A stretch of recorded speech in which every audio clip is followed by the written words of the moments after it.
Hindi lamang sa kalsada nakikita ang sipag ng mga pulis. Sa likod ng patrol, operasyon, checkpoint, ay may tuloy-tuloy na trainings, seminars, at workshop na pinagdadaanan ang inyong kapulisan. Pero bakit nga ba ito kailangan? Tara, alamin natin. Sa ilalim ng strategic direction ng ating regional director na protect the people, patuloy ang pagsusumikap ng inyong kapulisan na maprotektahan ang bawat mamamayan. Dahil sa mabilis na pag-usad ng panahon, ganun din ang pag-usad ng mga pamamaraan ng mga kriminal. Mas nagiging sopistikado ang kanilang mga pamamaraan. Kaya naman kailangan makasabay ng kapulisan sa bagong teknolohiya, bagong taktika, at makabagong kaalaman. Ano nga ba ang nangyayari sa mga trainings nito? May drills, simulations, at hands-on practice para mas mahasa ang kakayahan ng kapulisan.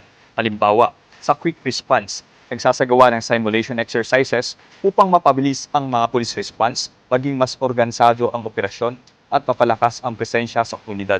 Ano naman ang benepisyo nito sa publiko? Mas maayos at mas epektibo ang serbisyo, mas ligtas ang komunidad, mas disiplinado at organisado ang operasyon. Sa patuloy na pagkatuto at paggamit ng mga makabagong pamamaraan, na ipapakita ang profesionalismo at dedikasyon ng kapulisan. Yan ang panata ng bagong PNP para sa bagong Pilipinas. Serbisyo mabilis, tapat, at nararamdaman.